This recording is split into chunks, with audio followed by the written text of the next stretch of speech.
ಗುತ್ತಿಗೆದಾರ ಸಚಿನ್ ಆತ್ಮಹತ್ಯೆ ಪ್ರಕರಣದಲ್ಲಿ ಸಚಿವ ಪ್ರಿಯಾಂಕ್ ಖರ್ಗೆ ರಾಜೀನಾಮೆಗೆ ಆಗ್ರಹಿಸಿ ಬಿಜೆಪಿ ಇಂದು ಕಲಬುರಗಿಯಲ್ಲಿ ಬೃಹತ್ ಪ್ರತಿಭಟನೆ ನಡೆಸಿದೆ. ವಿಪಕ್ಷ ನಾಯಕ ಅಶೋಕ್ ಹಾಗೂ ಛಲವಾದಿ ನಾರಾಯಣಸ್ವಾಮಿ ನೇತೃತ್ವದಲ್ಲಿ ನಡೆದ ಪ್ರತಿಭಟನೆಯಲ್ಲಿ ಸಿಟಿ ರವಿ, ರವಿಕುಮಾರ್ ಸೇರಿ ಸಾವಿರಾರು ಕಾರ್ಯಕರ್ತರು ಭಾಗಿಯಾಗಿದ್ದರು. ಜಗತ್ ಸರ್ಕಲ್ನಲ್ಲಿ ಪ್ರತಿಭಟನಾ ಸಮಾವೇಶ ಬಳಿಕ ರ್ಯಾಲಿ ಆರಂಭಿಸಿದ ಬಿಜೆಪಿ ನಾಯಕರು ಮಾನವ ಸರಪಳಿ ಬೈಕ್ ರ್ಯಾಲಿ ಮೂಲಕ ಪ್ರಿಯಾಂಕ್ ಖರ್ಗೆ ನಿವಾಸಕ್ಕೆ ಮುತ್ತಿಗೆಗೆ ತೆರಳಿದ್ರು. ಈ ವೇಳೆ ಪ್ರತಿಭಟನಾಕಾರರು ಖರ್ಗೆ ನಿವಾಸದ ಬಳಿ ಬರ್ತಾ ಇದ್ದಂತೆ ಪೊಲೀಸರು ತಡೆಯೋ ಪ್ರಯತ್ನವನ್ನ ಮಾಡಿದ್ರು. ಈ ವೇಳೆ ಪ್ರತಿಭಟನಾಕಾರರು ಹಾಗೂ ಪೊಲೀಸರ ಮಧ್ಯೆ ತಳ್ಳಾಟ ನೂಕಾಟ ನಡೆಯಿತು. ಪರಿಸ್ಥಿತಿ ನಿಯಂತ್ರಿಸಲು ಪೊಲೀಸರು ಬಿಜೆಪಿ ನಾಯಕರು ಹಾಗೂ ಪ್ರತಿಭಟನಾಕಾರರನ್ನ ವಶಕ್ಕೆ ಪಡೆದರು. ಈ ವೇಳೆ ಪೊಲೀಸರು ಹಾಗೂ ಸರ್ಕಾರದ ವಿರುದ್ಧ ಕಿಡಿಕಾರಿದ ಅಶೋಕ್, ಸರ್ಕಾರ ಗೂಂಡಾಗಿರಿ ಮಾಡಿ ನಮ್ಮ ಪ್ರತಿಭಟನೆ ಹತ್ತಿಕ್ಕುವ ಕೆಲಸವನ್ನ ಮಾಡ್ತಾ ಇದೆ ಅಂತ ಆಕ್ರೋಶವನ್ನ ವ್ಯಕ್ತಪಡಿಸಿದ್ರು. ಗುತ್ತಿಗೆದಾರ ಸಚಿನ್ ಪಾಂಚಾಳ್ ಆತ್ಮಹತ್ಯೆ ಪ್ರಕರಣ ಸಂಬಂಧ ಸಚಿವ ಪ್ರಿಯಾಂಕ್ ಖರ್ಗೆ ರಾಜೀನಾಮೆಗೆ ಆಗ್ರಹಿಸಿ ಬಿಜೆಪಿ ಪ್ರತಿಭಟನೆ ನಡೆಸಿದೆ. ಅಲ್ಲದೆ ಪ್ರಿಯಾಂಕ್ ನಿವಾಸಕ್ಕೆ ಮುತ್ತಿಗೆ ಹಾಕುವುದಾಗಿ ಹೇಳಿದ್ರು. ಇದಕ್ಕೆ ತಿರುಗೇಟು ನೀಡಿದ ಪ್ರಿಯಾಂಕ್, ಮುತ್ತಿಗೆಗೆ ಬಂದ್ರೆ ಟೀ ವ್ಯವಸ್ಥೆ ಮಾಡ್ತೀನಿ ಅಂತ ಹೇಳಿದ್ರು. ಅದರಂತೆ ಪ್ರಿಯಾಂಕ್ ಖರ್ಗೆ ನಿವಾಸದ ಮುಂದೆ ಬೆಂಬಲಿಗರು ಬಿಜೆಪಿ ಮುಖಂಡರಿಗೆ ಟೀ, ಕಾಫಿ ಹಾಗೂ ನೀರನ್ನ ನೀಡೋದಕ್ಕೆ ವ್ಯವಸ್ಥೆಯನ್ನ ಮಾಡಿದ್ರು. ಜೊತೆಗೆ ಬಿಜೆಪಿ ಗೂಂಡಾಗಿರಿಗೆ ನಮ್ಮ ಗಾಂಧಿಗಿರಿ ಅಂತ ಬ್ಯಾನರ್ ಹಿಡಿದು ಪ್ರಿಯಾಂಕ್ ಬೆಂಬಲಿಗರು ಪ್ರತಿಭಟಿಸಿದ್ರು. ಅತ್ತ ಕಲಬುರಗಿಯಲ್ಲಿ ಪ್ರಿಯಾಂಕ್ ಖರ್ಗೆ ವಿರುದ್ಧ ಬಿಜೆಪಿ ಪ್ರತಿಭಟನೆ ನಡೆಸಿದ್ರೆ, ಇತ್ತ ಮಂಡ್ಯದಲ್ಲಿ ಪ್ರಿಯಾಂಕ್ ಬೆಂಬಲಿಸಿ ಪ್ರಗತಿಪರ ಸಂಘಟನೆ ಪ್ರತಿಭಟನೆ ನಡೆಸಿದೆ. ಮಂಡ್ಯದ ಸಂಜಯ್ ಸರ್ಕಲ್ನಲ್ಲಿ ಜಮಾಯಿಸಿದ ಪ್ರಗತಿಪರ ಸಂಘಟನೆ ಕಾರ್ಯಕರ್ತರು ಬೆಂಗಳೂರು ಮೈಸೂರು ಹಳೆ ಹೆದ್ದಾರಿಯಲ್ಲಿ ಮಾನವ ಸರಪಳಿ ನಿರ್ಮಿಸಿ ಬಿಜೆಪಿ ವಿರುದ್ಧ ಘೋಷಣೆ ಕೂಗಿದ್ರು. ಬಿಜೆಪಿ ಪ್ರಿಯಾಂಕ್ ಖರ್ಗೆ ಮೇಲೆ ಆಧಾರ ರಹಿತ ಸುಳ್ಳು ಆರೋಪವನ್ನ ಮಾಡ್ತಾ ಇದೆ, ದ್ವೇಷ ರಾಜಕಾರಣ ಮಾಡ್ತಿದೆ ಅಂತ ಆಕ್ರೋಶವನ್ನ ವ್ಯಕ್ತಪಡಿಸಿದ್ರು. ಗುತ್ತಿಗೆದಾರ ಸಚಿನ್ ಪಾಂಚಾಳ್ ಆತ್ಮಹತ್ಯೆ ಪ್ರಕರಣದಲ್ಲಿ ಸಚಿವ ಪ್ರಿಯಾಂಕ್ ಖರ್ಗೆ ರಾಜೀನಾಮೆ ನೀಡಬೇಕು ಅಂತ ಸಿಟಿ ರವಿ ಆಗ್ರಹಿಸಿದ್ದಾರೆ. ಪ್ರಿಯಾಂಕ್ ಖರ್ಗೆಗೆ ಎಐಸಿಸಿ ಅಧ್ಯಕ್ಷರ ಮಗ ಎಂಬ ಅಹಂ ಇದೆ. ತನಗೆ ಕಾನೂನು ಅನ್ವಯ ಆಗಲ್ಲ ಅಂತ ಭಾವಿಸಿರಬಹುದು. ಆದರೆ ಭಾರತದ ಕಾನೂನು ಕಾಂಗ್ರೆಸ್ನವರಿಗೂ ಒಂದೇ, ಬಿಜೆಪಿಯವರಿಗೂ ಕೂಡ ಒಂದೇ. ಈಶ್ವರಪ್ಪನವರ ರಾಜೀನಾಮೆ ಪಡೆದಾಗ ಯಾವ ಸಾಕ್ಷಿ ಇತ್ತು? ಅವತ್ತು ಡೆತ್ ನೋಟ್ನಲ್ಲಿ ಹೆಸರಿದ್ದ ಕಾರಣಕ್ಕೆ ಈಶ್ವರಪ್ಪ ರಾಜೀನಾಮೆಯನ್ನು ಕೊಟ್ಟರು. ಇಂದು ಅದೇ ರೀತಿ ಇದೆ. ಹೀಗಾಗಿ ಪ್ರಿಯಾಂಕ್ ಖರ್ಗೆ ರಾಜೀನಾಮೆಯನ್ನು ಕೊಟ್ಟು ನಿಷ್ಪಕ್ಷಪಾತ ತನಿಖೆಗೆ ಸಹಕರಿಸಬೇಕು ಅಂತ ಸಚಿವ ಪ್ರಿಯಾಂಕ್ ಖರ್ಗೆ ವಿರುದ್ಧ ಸಿಟಿ ರವಿ ವಾಗ್ದಾಳಿ ನಡೆಸಿದ್ರು. ಗುತ್ತಿಗೆದಾರ ಸಚಿನ್ ಆತ್ಮಹತ್ಯೆ ವಿಚಾರದಲ್ಲಿ ವಿಜಯೇಂದ್ರ ಹಾಗೂ ಪ್ರಿಯಾಂಕ್ ಖರ್ಗೆ ನಡುವೆ ವಾಗ್ಯುದ್ಧ ಜೋರಾಗ್ತಾ ಇದೆ. ರಾಜು ಕಪನೂರ್ ಬೆದರಿಕೆಯಿಂದ ಗುತ್ತಿಗೆದಾರ ಆತ್ಮಹತ್ಯೆ ಮಾಡಿಕೊಂಡಿದ್ದಾರೆ. ಸುಪಾರಿ ಕಿಲ್ಲರ್ಗಳಿಂದ ಬಿಜೆಪಿ ನಾಯಕರ ಹತ್ಯೆಗೆ ಸಂಚು ಮಾಡಲಾಗಿದೆ ಅಂತ ವಿಜಯೇಂದ್ರ ಗಂಭೀರ ಆರೋಪ ಮಾಡಿದ್ದಾರೆ. ಸುಪಾರಿ ಕಿಲ್ಲರ್ಸ್ ಕರೆಸಿದ್ದಾರೆ ಎಂಬ ವಿಜಯೇಂದ್ರ ಹೇಳಿಕೆ ಪ್ರಿಯಾಂಕ್ ಖರ್ಗೆ ತಿರುಗೇಟು ನೀಡಿದ್ದು, ಹೆಣ ಬಿದ್ರೆ ಸಾಕು ಸಂಭ್ರಮಿಸೋದು ಬಿಜೆಪಿಯ ಸಂಸ್ಕೃತಿ, ಏನೇ ಆದ್ರೂ ನ್ಯಾಯ ಕೊಡಿಸೋದು ನಮ್ಮ ಜವಾಬ್ದಾರಿ. ವಿಜಯೇಂದ್ರ ಸ್ಥಾನಕ್ಕೆ ಗೌರವ ಕೊಡ್ತೀವಿ ಅಂತ ಬಾಯಿಗೆ ಬಂದಂತೆ ಮಾತಾಡಬೇಡಿ. ಕಲಬುರಗಿಯಲ್ಲಿ ನಾವು ಸುಪಾರಿ ರಾಜಕೀಯ ಮಾಡಿಕೊಂಡು ಬಂದಿಲ್ಲ. ವಿಜಯೇಂದ್ರರದ್ದು ಅತಿಯಾಗ್ತಾ ಇದೆ. ನಾವು ಬೀದಿಗೆ ಇಳಿದ್ರೆ ನೀವು ಮನೆ ಸೇರ್ಬೇಕಾಗತ್ತೆ ಅಂತ ತಿರುಗೇಟು ನೀಡಿದ್ದಾರೆ.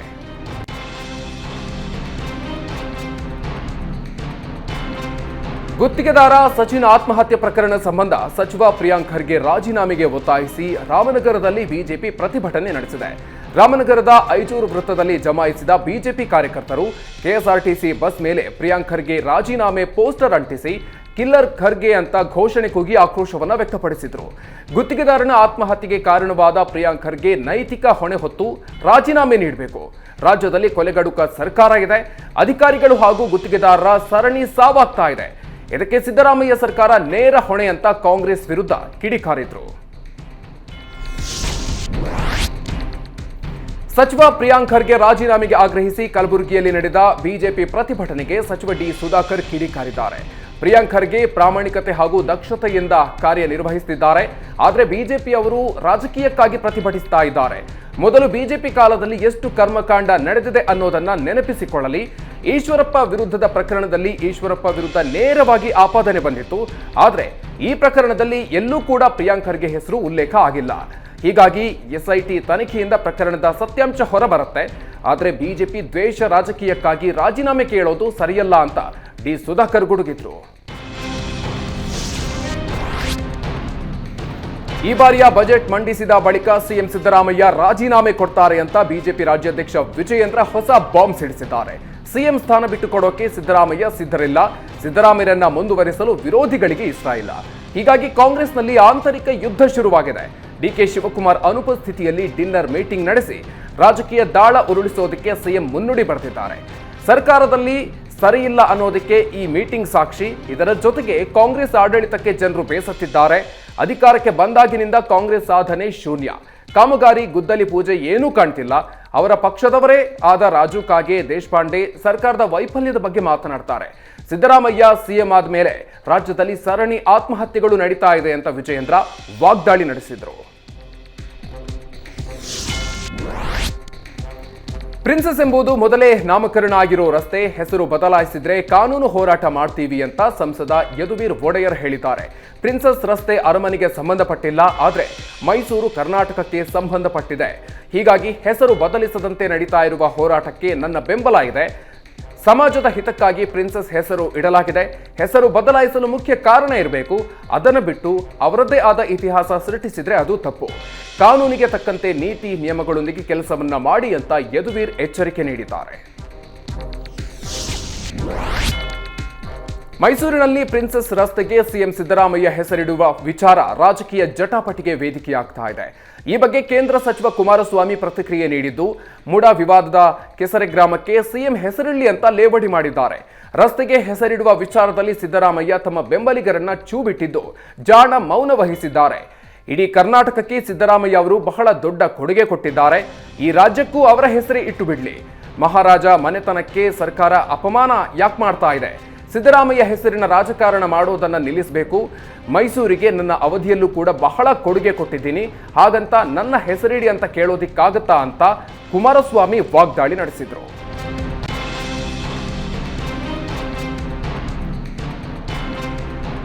ಸತೀಶ್ ಜಾರಕಿಹೊಳಿ ನಿವಾಸದಲ್ಲಿ ಡಿನ್ನರ್ ಮೀಟಿಂಗ್ನಲ್ಲಿ ಯಾವುದೇ ರಾಜಕೀಯ ಚರ್ಚೆಗಳಾಗಿಲ್ಲ ಅಂತ ಸಚಿವ ಕೆಎನ್ ರಾಜಣ್ಣ ಹೇಳಿದ್ದಾರೆ. ಹೊಸ ವರ್ಷ ಹಿನ್ನೆಲೆ ಎಲ್ಲರನ್ನ ಕರೆಸಿ ಸತೀಶ್ ಊಟ ಹಾಕಿಸಿದ್ರು. ಅದನ್ನು ಬಿಟ್ಟು ಅವತ್ತು ಯಾವ ರಾಜಕೀಯ ವಿಚಾರವಾಗಿಯೂ ಕೂಡ ಚರ್ಚೆ ಆಗಿಲ್ಲ. ಸದ್ಯ ಯಾವುದೇ ಬೆಳವಣಿಗೆಗಳಿಲ್ಲ. ಏನೇ ಬದಲಾವಣೆ ಇದ್ರೂ ಅದನ್ನು ಹೈಕಮಾಂಡ್ ನೋಡಿಕೊಳ್ಳುತ್ತೆ. ಸಿಎಂ ಬದಲಾವಣೆ, ಮಂತ್ರಿ ಬದಲಾವಣೆ, ಕೆಪಿಸಿಸಿ ಅಧ್ಯಕ್ಷರ ಬದಲಾವಣೆ ಏನೇ ಆಗಲಿ ಎಲ್ಲವೂ ಕೂಡ ಹೈಕಮಾಂಡ್ಗೆ ಬಿಟ್ಟಿದ್ದು. ನನಗಂತೂ ಯಾವ ಹುದ್ದೆಯೂ ಬೇಡ, ಬೇಕಿದ್ರೆ ಮಂತ್ರಿಯೂ ಬೇಡ. ನಮ್ಮ ಪಕ್ಷದ ಹೈಕಮಾಂಡ್ ಗಟ್ಟಿಯಾಗಿದೆ, ಎಲ್ಲವೂ ಕೂಡ ಸರಾಗವಾಗಿ ನಡೆದುಕೊಂಡು ಹೋಗುತ್ತೆ ಅಂತ ಹೇಳಿದ್ರು.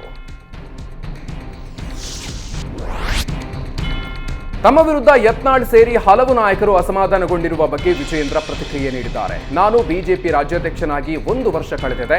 ಪಕ್ಷದಲ್ಲಿ ಹಿರಿಯರಿದ್ರೂ ಯುವಕನಾದ ನನಗೆ ರಾಜ್ಯಾಧ್ಯಕ್ಷ ಸ್ಥಾನದ ಅವಕಾಶ ನೀಡಿದ್ದಾರೆ. 1 ವರ್ಷದಲ್ಲಿ ನನ್ನ ಶಕ್ತಿ ಮೀರಿ ಶ್ರಮವನ್ನ ಹಾಕ್ತಾ ಇದ್ದೀನಿ. ರಾಜ್ಯ ಸರ್ಕಾರವನ್ನ ತುದಿಗಾಲಲ್ಲಿ ನಿಲ್ಲಿಸ್ತೀನಿ.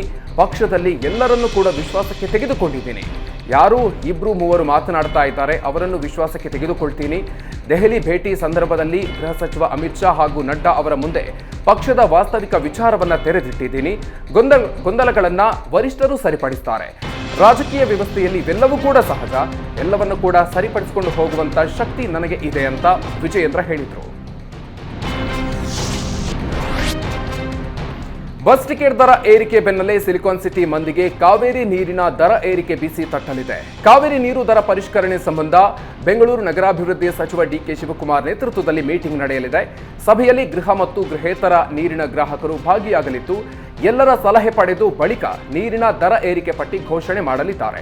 ಮತ್ತೊಂದೆಡೆ ಜಲಮಂಡಳಿ ಈಗಾಗಲೇ ದರ ಪರಿಷ್ಕರಣೆ ಬೆಂಬಲಿಸುವಂತೆ ಬೆಂಗಳೂರಿನ ಎಲ್ಲಾ ಶಾಸಕರಿಗೆ ಪತ್ರವನ್ನು ಬರೆದಿದೆ. ಕಳೆದ 10 ವರ್ಷದಿಂದ ಕಾವೇರಿ ನೀರಿನ ದರ ಪರಿಷ್ಕರಣೆಯಾಗಿಲ್ಲ. ಹೀಗಾಗಿ ಬಿಡಬ್ಲ್ಯೂಎಸ್ಎಸ್ಬಿ ಆರ್ಥಿಕವಾಗಿ ಸಂಕಷ್ಟದಲ್ಲಿ ಸಿಲುಕಿದೆ. ಹೀಗಾಗಿ ಗೃಹ ಬಳಕೆ ನೀರಿನ ದರ 30% 40% ಹಾಗೂ ಗೃಹೇತರ 45% ಏರಿಕೆ ಮಾಡುವ ಸಾಧ್ಯತೆ ಇದೆ.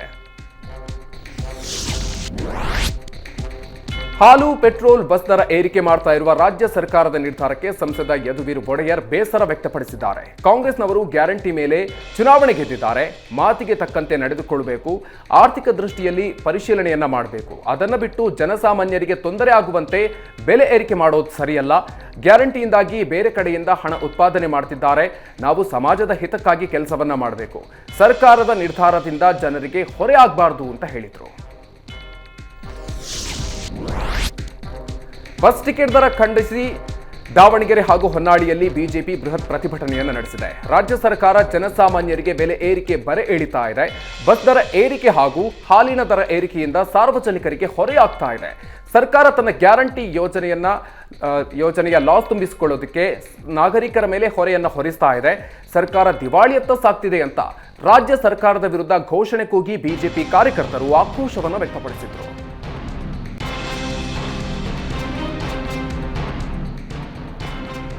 ಬಸ್ ಟಿಕೆಟ್ ದರ ಏರಿಕೆ ಖಂಡಿಸಿ ರಾಜ್ಯ ಸರ್ಕಾರದ ವಿರುದ್ಧ ಕನ್ನಡ ಪರ ಸಂಘಟನೆಗಳು ಪ್ರತಿಭಟನೆ ನಡೆಸಿದೆ.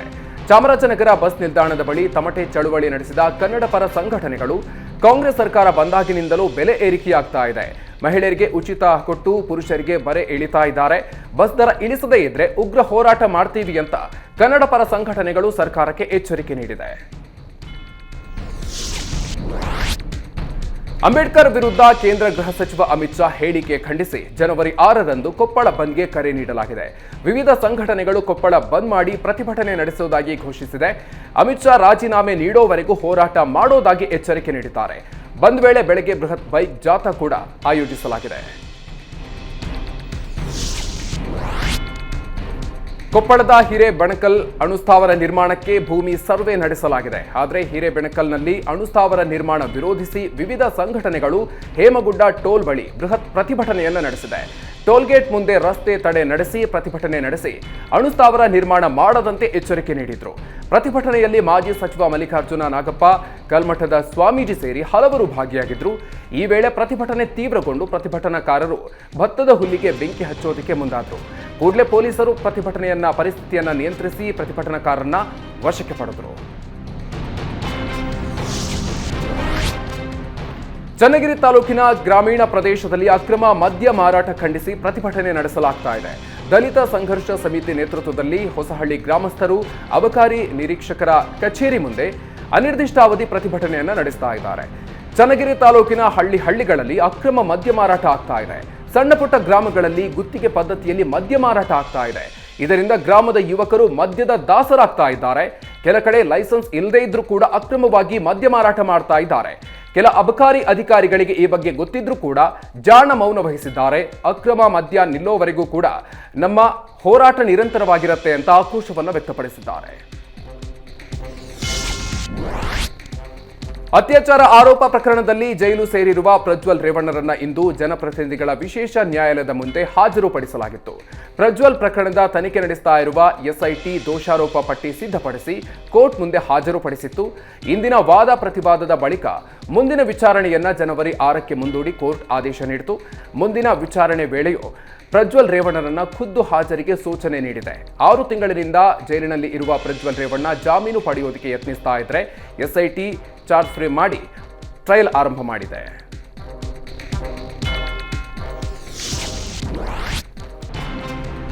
ರೇಣುಕಾಸ್ವಾಮಿ ಕೊಲೆ ಆರೋಪಿ ದರ್ಶನ್ ಸದ್ಯ ಜಾಮೀನು ಪಡೆದು ಹೊರಬಂದಿದ್ದಾರೆ. ಆದರೆ ಜಾಮೀನು ಸಿಕ್ಕಿ ತಿಂಗಳಾದರೂ ಕೂಡ ಇನ್ನೂ ದರ್ಶನ್ ಬೆನ್ನು ನೋವಿನ ಸರ್ಜರಿ ಮಾಡಿಸಿಕೊಂಡಿಲ್ಲ. ಇದೀಗ ಸರ್ಜರಿ ಬಗ್ಗೆ ದರ್ಶನ್ಗೆ ಚಿಕಿತ್ಸೆ ನೀಡ್ತಾ ಇರುವ ವೈದ್ಯ ಡಾಕ್ಟರ್ ಅಜಯ್ ಹೆಗಡೆ ಮಾಹಿತಿ ನೀಡಿದ್ದಾರೆ.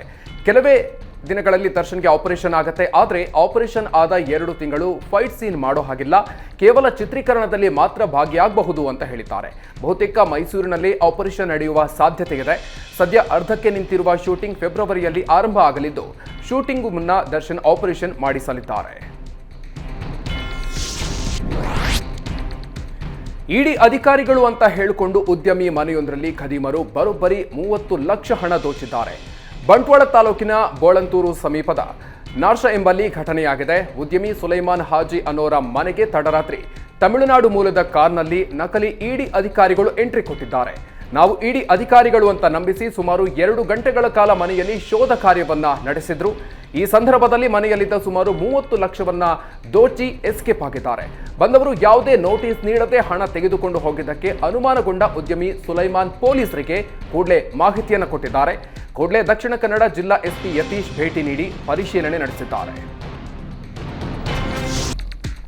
ಕೇಕ್ ತಿಂದು ಮಂಜುನಾಥ ವಿದ್ಯಾಸಂಸ್ಥೆಯ 30ಕ್ಕೂ ಹೆಚ್ಚು ಮಕ್ಕಳು ಅಸ್ವಸ್ಥಗೊಂಡಿರುವ ಘಟನೆ ಹುಣಸೂರು ತಾಲೂಕಿನ ಬೋಳನಹಳ್ಳಿ ಗ್ರಾಮದಲ್ಲಿ ನಡೆದಿದೆ.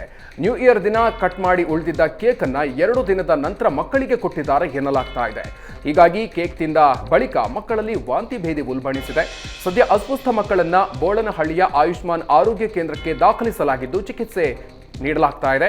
ಇನ್ನು ಆಸ್ಪತ್ರೆಗೆ ಭೇಟಿ ನೀಡಿ ಮಕ್ಕಳ ಆರೋಗ್ಯದ ಬಗ್ಗೆ ಮಾಹಿತಿ ಪಡೆದ ಕ್ಷೇತ್ರ ಶಿಕ್ಷಣಾಧಿಕಾರಿ ಮಹದೇವ್ ಮಂಜುನಾಥ್ ವಿದ್ಯಾಸಂಸ್ಥೆ ಮುಖ್ಯ ಶಿಕ್ಷಕರಿಗೆ ಕ್ಲಾಸ್ ತೆಗೆದುಕೊಂಡಿದ್ದಾರೆ.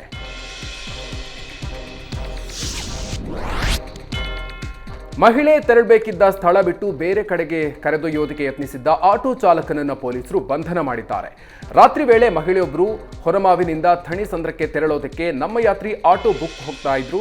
ಈ ವೇಳೆ ಚಾಲಕನ ವರ್ತನೆಯಿಂದ ಭಯಗೊಂಡು ಹೆಬ್ಬಾಳದ ವೀರಣ್ಣಪಾಳ್ಯ ಬಳಿ ಮಹಿಳೆ ಆಟೋದಿಂದ ಜಿಗಿದು ತಪ್ಪಿಸಿಕೊಂಡು ಓಡಿ ಹೋಗಿದ್ರು.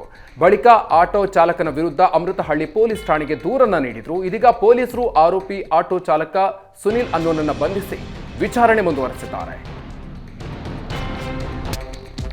ಬೆಳಗಾವಿ ಜಿಲ್ಲೆಯ ಅಥಣಿ ತಾಲೂಕಿನ ಕೋಹಳಿ ಗ್ರಾಮದಲ್ಲಿ ಸರಣಿ ಕಳ್ಳತನ ನಡೆದಿದೆ.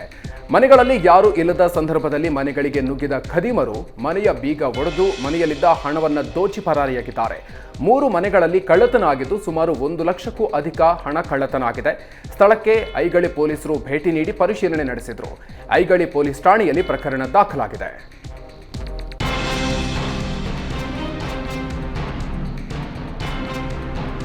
ರಂಗಕರ್ಮಿ ಸಂಘದವರು ಇಂದು ಸಿಎಂ ಸಿದ್ದರಾಮಯ್ಯ ಭೇಟಿಯಾಗಿದ್ದಾರೆ. ಈ ಸಂದರ್ಭದಲ್ಲಿ ರಂಗಭೂಮಿಯ ಅಭಿವೃದ್ಧಿಯ ಬಗ್ಗೆ ಚರ್ಚಿಸಿದ ಸಿಎಂ ಸಿದ್ದರಾಮಯ್ಯ ರಂಗ ಪರೀಕ್ಷೆಯನ್ನು ಅರ್ಥಪೂರ್ಣವಾಗಿ ನಡೆಸುವಂತೆ ಸಲಹೆ ನೀಡಿದ್ದಾರೆ. ಇದೇ ವೇಳೆ ಕರ್ನಾಟಕ ನಾಟಕ ಅಕಾಡೆಮಿಯ ವೆಬ್ಸೈಟ್ ಲೋಕಾರ್ಪಣೆ ಮಾಡಿ ಮಾತನಾಡಿದ ಸಿಎಂ, ಈ ವೆಬ್ಸೈಟ್ ಮೂಲಕ ರಂಗಭೂಮಿಯ ಸಮಗ್ರ ಮಾಹಿತಿ ಬೆರಳ ತುದಿಯಲ್ಲಿ ಸಿಗುವಂತಾಗಲಿ. ಅಕಾಡೆಮಿಗಳು ಸಕ್ರಿಯವಾಗಿ ಕೆಲಸ ಮಾಡಬೇಕು. ಬದುಕು ಪೂರ್ಣ ಆಗಲು ಕಲೆ, ಸಾಂಸ್ಕೃತಿಕ ಚಟುವಟಿಕೆಗಳು ಅಗತ್ಯ. ಈ ದಿಕ್ಕಿನಲ್ಲಿ ಎಲ್ಲ ಅಕಾಡೆಮಿಗಳು ಕಾರ್ಯನಿರ್ವಹಿಸಬೇಕು. ಏನೇ ಹೊಸ ಪ್ರಯತ್ನ ಮಾಡಿದ್ರೂ ಸರ್ಕಾರ ಬೆಂಬಲವಾಗಿ ನಿಲ್ಲುತ್ತೆ. ಅಕಾಡೆಮಿಗೆ ಅಗತ್ಯವಾದ ಹಣಕಾಸಿನ ನೆರವನ್ನು ಒದಗಿಸಲು ಸರ್ಕಾರ ಸಿದ್ಧ ಇದೆ ಅಂತ ಸಿಎಂ ಸಿದ್ದರಾಮಯ್ಯ ಭರವಸೆ ನೀಡಿದರು. ಮೈಸೂರಿನ ಅರಮನೆಕೋಟೆ ಆಂಜನೇಯ ಸ್ವಾಮಿ ದೇವಾಲಯದ ಮುಂಭಾಗ ರಾಜ್ಯ ಕ್ರೀಡಾ ಸಮ್ಮೇಳನ ಆಯೋಜಿಸಲಾಗಿದೆ. ಇದರಲ್ಲಿ ಕ್ರೀಡಾ ಭಾರತಿ ವತಿಯಿಂದ ಲಗೋಟಿ ಆಟ ಆಯೋಜಿಸಲಾಗಿತ್ತು. ಇನ್ನು ಸಂಸದ ಯದುವೀರ್ ಒಡೆಯರ್ ಹಾಗೂ ಶಾಸಕ ಶ್ರೀವತ್ಸ ಸೇರಿ ಹಲವು ಗಣ್ಯರು ಲಗೋರಿ ಆಟ ಆಡಿ ಎಂಜಾಯ್ ಮಾಡಿದ್ರು. ಅಮೆರಿಕಾದ ಖಾಸಗಿ ಆಸ್ಪತ್ರೆಯಲ್ಲಿ ಮೂತ್ರಕೋಶ ಸರ್ಜರಿಗೆ ಒಳಗಾಗಿದ್ದ ನಟ ಶಿವರಾಜ್ ಕುಮಾರ್ ಆಸ್ಪತ್ರೆಯಿಂದ ಡಿಸ್ಚಾರ್ಜ್ ಆಗಿದ್ದಾರೆ. ಡಿಸೆಂಬರ್ 22ರಂದು ಆಸ್ಪತ್ರೆಗೆ ದಾಖಲಾಗಿದ್ದ ಶಿವಣ್ಣಗೆ ಡಿಸೆಂಬರ್ 24ರಂದು ಸರ್ಜರಿ ಆಗಿತ್ತು. ಇದೀಗ ಸರ್ಜರಿ ಆದ 11 ದಿನಗಳ ಬಳಿಕ ಡಿಸ್ಚಾರ್ಜ್ ಮಾಡಲಾಗಿದೆ. ಇನ್ನು ಶಿವರಾಜ್ ಕುಮಾರ್ ಆಸ್ಪತ್ರೆಯ ಆವರಣದಲ್ಲಿ ನಡೀತಾ ಇರುವ ಫೋಟೋವನ್ನು ಕುಟುಂಬಸ್ಥರು ಹಂಚಿಕೊಂಡಿದ್ದಾರೆ. ಇನ್ನು 2 ಬಾರಿ ಚೆಕ್ಅಪ್ ಮಾಡಿಸಿಕೊಂಡು ಜನವರಿ 26ರಂದು ಶಿವಣ್ಣ ಬೆಂಗಳೂರಿಗೆ ವಾಪಸ್ ಆಗಲಿದ್ದಾರೆ. ಸಿಲಿಕಾನ್ ಸಿಟಿಯಲ್ಲಿ ದಿನೇ ದಿನೇ ಚಳಿ ಪ್ರಮಾಣ ಅಧಿಕವಾಗ್ತಾ ಇರೋದ್ರಿಂದ ಅನಾರೋಗ್ಯಕ್ಕೆ ತುತ್ತಾಗ್ತಾ ಇರುವವರ ಸಂಖ್ಯೆ ಹೆಚ್ಚಾಗ್ತಾ ಇದೆ. ಬೆಂಗಳೂರಿನ ಆಸ್ಪತ್ರೆಗಳಲ್ಲಿ ಅನಾರೋಗ್ಯದಿಂದ ರೋಗಿಗಳ ಸಂಖ್ಯೆ 30% 40% ಏರಿಕೆಯಾಗಿದೆ. 5 ವರ್ಷದೊಳಗಿನ ಮಕ್ಕಳಲ್ಲಿ ಹೆಚ್ಚಾಗಿ ಅಸ್ತಮಾ ಕಾಣಿಸಿಕೊಳ್ತಾ ಇದ್ದು ದಿನಕ್ಕೆ 8ರಿಂದ 10ರಷ್ಟು ಮಕ್ಕಳು ನಾನಾ ಕಾಯಿಲೆಯಿಂದ ಆಸ್ಪತ್ರೆಗೆ ದಾಖಲಾಗ್ತಾ ಇದ್ದಾರೆ. ಜನರಲ್ಲಿ ಕೆಮ್ಮು, ನೆಗಡಿ, ತಲೆನೋವು, ಜ್ವರ, ಉಸಿರಾಟದ ಸಮಸ್ಯೆ ಹೆಚ್ಚಾಗ್ತಾ ಇದ್ದು ಆಸ್ಪತ್ರೆಯತ್ತ ಮುಖ ಮಾಡ್ತಾ ಇದ್ದಾರೆ. ಜನರು ತಮ್ಮ ಆರೋಗ್ಯದ ಬಗ್ಗೆ ಹೆಚ್ಚಿನ ಗಮನ ಹರಿಸುವಂತೆ ವೈದ್ಯರು ಸಲಹೆ ನೀಡಿದ್ದು ಬೆಚ್ಚನೆ ಉಡುಪು, ಮೈತುಂಬ ಬಟ್ಟೆ, ಕೈಗೆ ಗ್ಲೌಸ್, ಮಾಸ್ಕ್ ಹಾಕಿಕೊಳ್ಳುವಂತೆ ಸೂಚಿಸಿದ್ದಾರೆ.